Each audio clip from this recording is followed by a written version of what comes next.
So I'm going to begin with some teaching from the Torah by Rabbi Yosef Kanefsyky. Because of this social distancing, this is what the rabbi says. Every hand that we don't shake must become a phone call that we place. Every embrace that we avoid must become a verbal expression of warmth and concern. Every inch and every foot that we physically place between ourselves and another must become a thought as to how we might be able to help that other should the need arise. That's beautiful. What a reminder. And thank you, Rabbi. Yes, we will listen to those instructions too. Indeed, we are just mobilizing a team from our member community to begin calling friends and members of our community starting this week to check in with them and to ask how they're doing it, because there's so much attention in the news about disconnection. Have you noticed what's on the news? Just one thing all the time. And I don't know about you, but I'm noticing a little bit of anxiety in me. A lot. And in the people around me, because we pick it up from each other, don't we? And it's normal. It's life. There are things in life that are sometimes scary. There are viruses, earthquakes, inclement weather, shootings, car crashes, and other things that are happening in our world all the time. Now, I am not interested in denying that they are happening, like in the sense of a spiritual bypass. No, I'm interested in what I learned at Centers for Spiritual Living, and that is to change my perspective on what is going on, to change it in such a way that my new perspective allows me to show up and function in my highest way, so that the contribution I make to the world and to the others and to my own well-being is at the highest level I'm capable of. Now, the way our founder, Dr. Ernest Holmes, expressed it, he said, it's not reality that you must change. It's your mental reaction to it that must change. Oh. Now, one of the ways that I love to shift and change my mental reaction to anything that's happening, especially if it's disturbing, is to redirect my attention to something more powerful, something that works every time.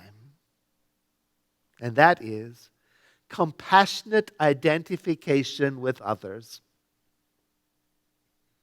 Now, compassion, as you may know, is a sense of sharing the experience of others, particularly when they are suffering. And it's most often combined with a desire to lessen or alleviate that suffering. Now, I've been sharing a prayer with everyone so far. You've probably heard it already, but it's really being an anchor for me right now. It's a prayer for a pandemic by Cameron Wiggins Bell in Canada. Yeah, it is prayer for a pandemic. May we who are merely inconvenienced remember those whose lives are at stake. May we who have no risk factors remember those who are most vulnerable. May we who have the luxury of working from home remember those who must choose between preserving their health or making the rent. May we who have the flexibility to care for our children when their schools close remember those who have no options.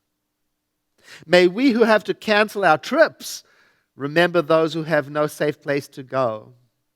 May we who are losing our margin money in the tumult of the economic market remember those who have no margin at all.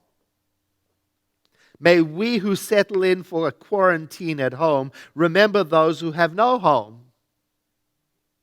As fear grips our country, let us choose love. And during this time, when we cannot physically wrap our arms around each other, let us find ways to be the loving embrace of God to each other. Amen. Maybe you know of someone who is feeling anxious right now. Maybe you know someone who is feeling unwell and is worried. Or maybe you know someone who already has a compromised immune system before this all happened.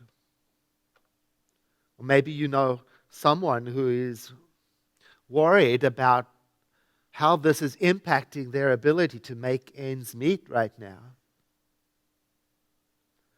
And maybe that someone who is worrying is you. Well, I want to share with you a practice that I use. It's an easy, wonderful, nourishing practice that anyone can do with or without spiritual training. It's something that can be done first thing in the morning, last thing at night, and as many times as necessary during the day. The way you go about it, and I got the idea from our founder who said, take a moment to put everything aside. Put the world aside for a moment, knowing that after the practice, you can go back and pick it up. It will be there in exactly the state that it was before, or maybe better as a result of your practice. So we take a moment to forget as much as possible, to forget entirely about correcting anything or anyone or yourself.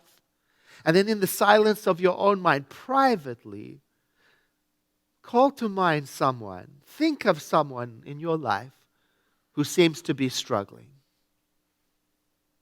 And then, here's the practice. Use your beautiful imagination to see them well, calm, loved, happy, safe, dry, fed. Now, some people might be wondering, what's the point of this?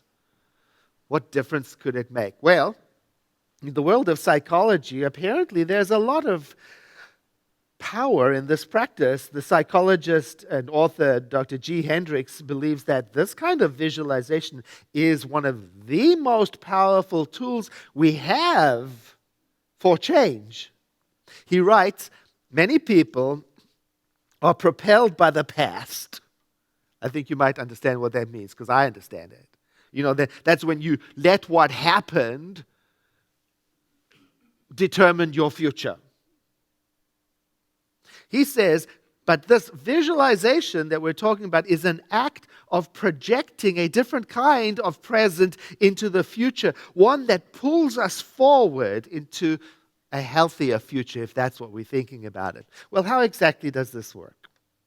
Well, in the online magazine Psychology Today, there is an article, there's a lot of good articles there, an article that suggests that when we imagine doing something, just in our thinking, in our imagination, we have the same or similar responses physically and emotionally as if we were actually doing the activity.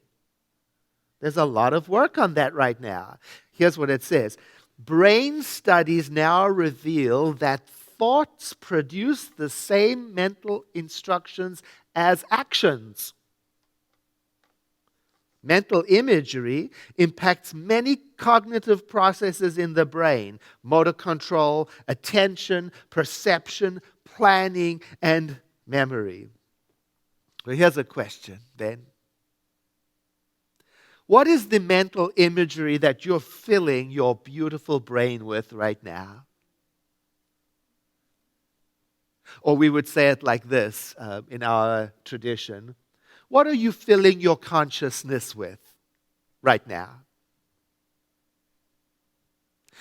I can't help but think of the psalmist who wrote, "Yea, though I walk through the valley of the shadow, the threat of death, of endings, I will fear nothing." Why? Because my mind is filled up with the presence of the Holy.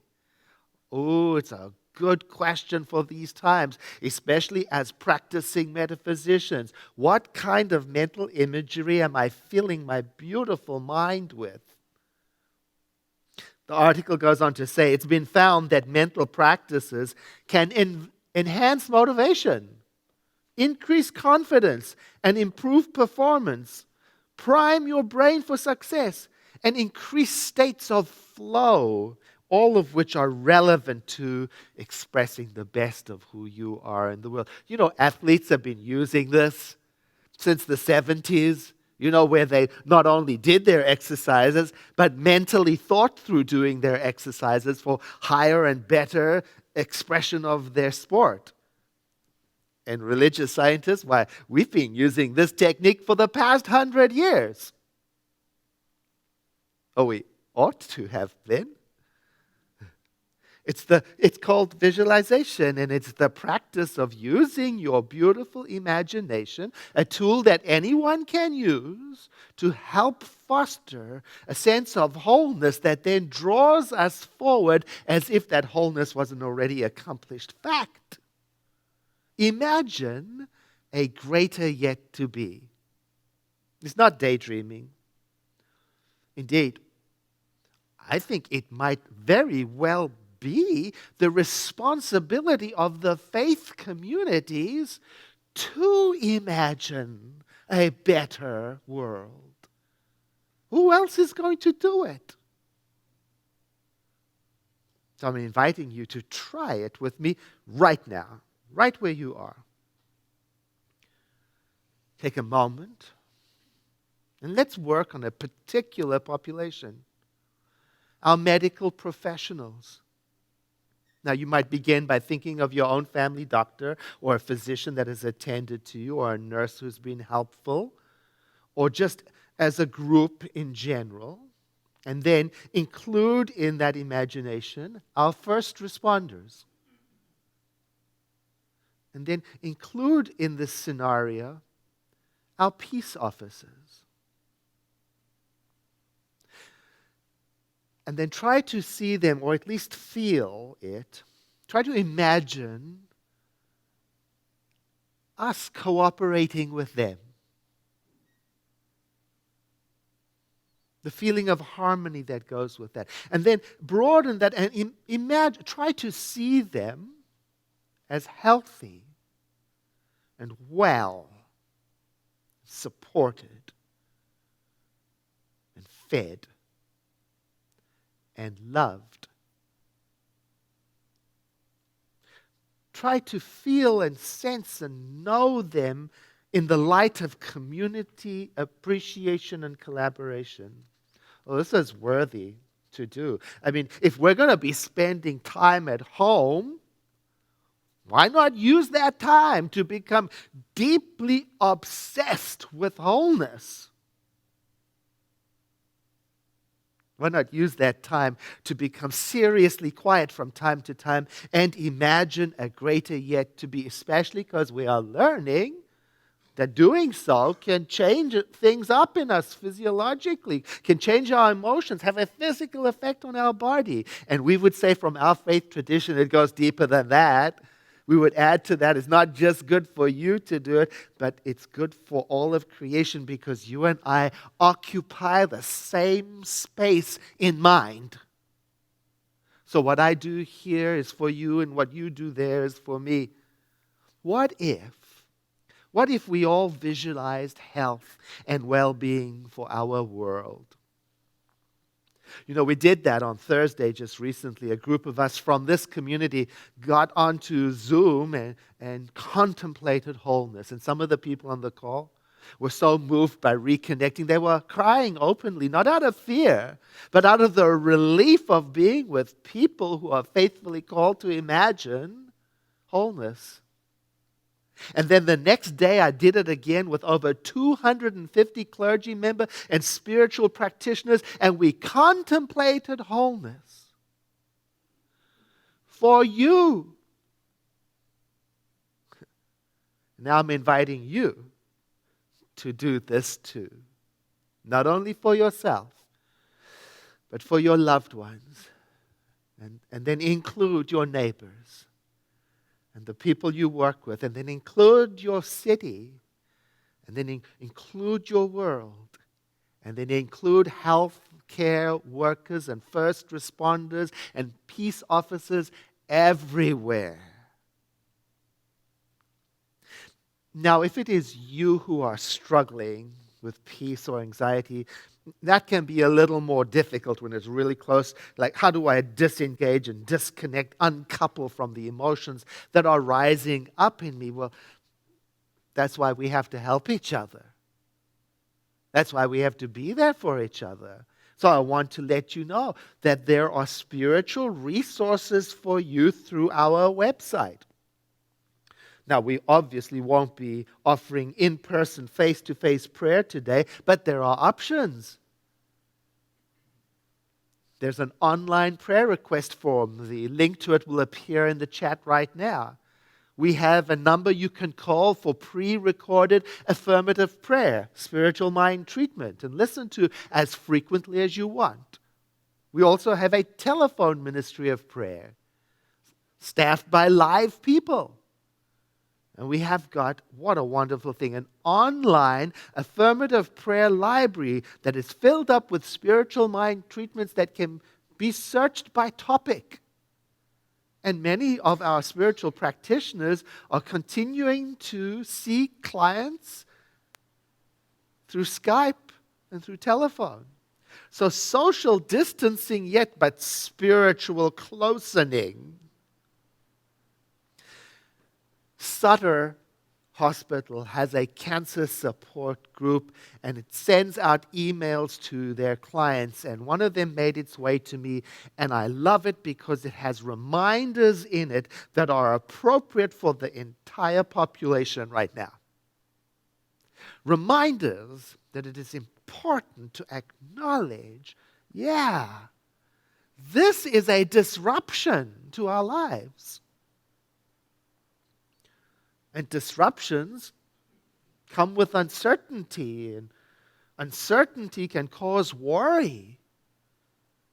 Worry about all sorts of things, our finances, our survivability, disappointment too, about plans. And these feelings can be hard for us to handle. So to begin by acknowledging that. Then the newsletter gives tips for taking care of ourselves emotionally. And the first tip, you're going to be shocked. It's this: be extra gentle and kind with yourself.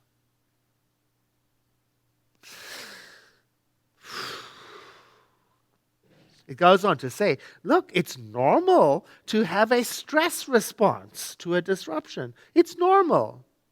And also, and importantly, however, if your anxiety is persistent or heightening or causing you to be frozen, typically we can't just wish our way through that.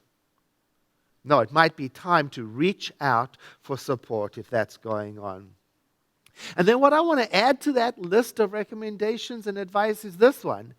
And be extra gentle and kind with other people. Because I'm not doing too well at that right now. Have you slipped a little? The room went silent. So it must just be me. You know, I do love the advice to be kind and gentle with myself and with others, because right now I'm hearing stories about people who are acting out in supermarkets. You know, stories about people in supermarkets who are panic buying. Stop it. You know the story of manna from heaven when the people didn't listen, and instead of having trust and faith, they accumulated and hoarded the food that was being provided. You know what happened? It all went bad. So if you're not a Bible scholar, you ought to go read about that. Look it up. Manna from heaven. It's a story for our times. Use less. Calm down. Trust. Here's a beautiful story from Toronto, from Siobhan. She writes, a teacher friend of mine was teaching math to a class of 6-year-olds, a number of whom were recently arrived refugees from other countries. The topic was fractions. So the teacher defined what is a half and what is a quarter, and then asked the children to write down on a piece of paper whether they would prefer a half of a chocolate bar or a quarter of a chocolate bar? As she walked around the room, she noticed, to her disappointment, that some of the new students wrote down that they would prefer a quarter. And she thought, oh no, I'm going to have to reteach this lesson because they don't get it. They don't seem to understand that a half is bigger than a quarter. So she asked some of the students why they preferred a quarter, and one little girl replied, saying, so that more people can have a piece of the chocolate. Siobhan writes, I cried when I heard that story because it reminded me of how beautiful humanity is if we take a moment to notice it. The psalmist says, in the presence of my enemies, that's the threat, a table is prepared before me. So I don't have to fear what is going on around me. Instead, let me turn my attention and start looking for good. Oh, it's there. Ordinary goodness is everywhere. Now, the next piece of advice from Sutter Hospital is this one. To connect with others, even though we have been ordered to keep physical distance, spiritual closening. We have technology. Praise God. Sutter Hospital says it's important right now to call our friends, our family, loved ones, our neighbors, our co-workers.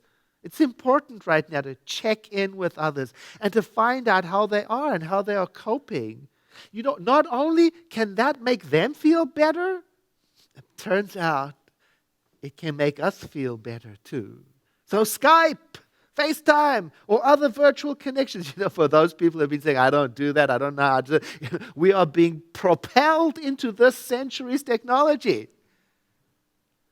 You don't look happy. We don't need to touch each other physically because we touch each other spiritually already. You and I occupy the same place in mind, which is why the work we do locally is global. I've been sharing something else with anyone who will listen for a moment, and so you may have heard this already. I received a message, the title of it was Coronavirus. And I received this from an acquaintance who is part of one of the organizations we partnered with, the Bal Ashram in India. And the author goes on to explain, this isn't a typo. Karuna means compassion in Hindi. The author had been pondering the idea that our response to the coronavirus can stimulate fear and proposes that we turn it around. We shift perspective. And he says we can do that right where we are. We can develop a response of compassion towards those who are suffering, whether that is physically or emotionally or spiritually. So in addition to following the recommendations of the Centers for Disease Control, we can think about this. Imagine spreading compassion. I mean, dare I say, virally? I mean, right where we are right now, from wherever you are right now, if you take a moment and be still, like we practiced earlier on, and turn our thoughts to the source of all, and then let that mind be in us. Let us feel our calm, and let us feel connected, and let us imagine ourselves as being beacons of support and love for all those who need it. Now I'm going to invite you who are here and you who are watching online to join us for a moment of spiritual practice. And my invitation is to let each person, according to their own faith tradition, do whatever is necessary to bring the divine into focus and let it be the first place in our consciousness. I'm inviting you to let these words that I read now from our founder be as if they are being said in your own voice silently, and so you might want to close your eyes for the meditation. Peace is the power at the heart of God. My peace is found at the heart of God, and the heart of God for me is found at the very center of my being.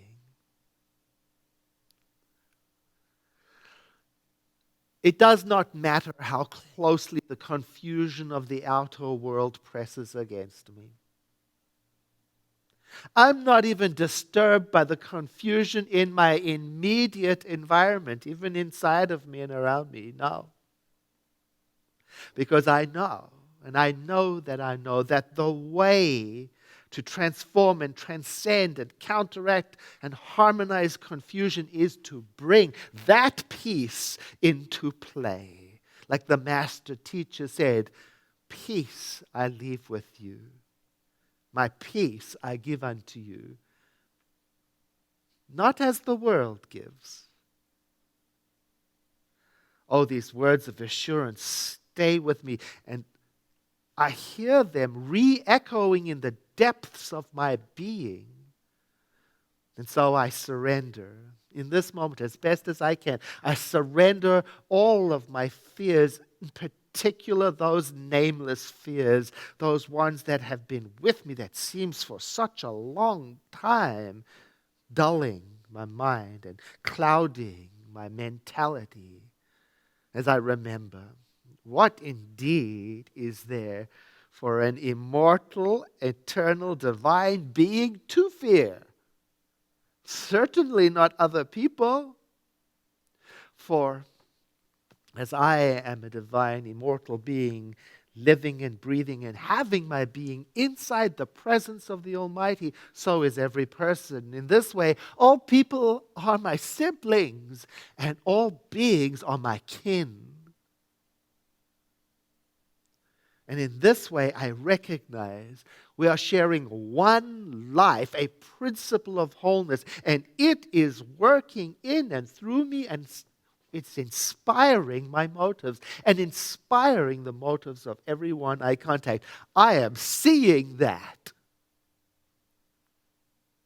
So, I cannot fear anything right now in this moment of meditation, because my mind is settled on a perfect life principle that is animating my body and going about its perfect work in me and through me.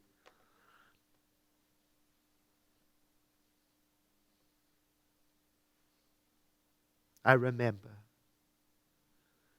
in God I live, and God lives in me. And I am drawing upon that peace now, which is why I can say again, my peace is found at the heart of God. And the heart of God for me is at the very center of my being.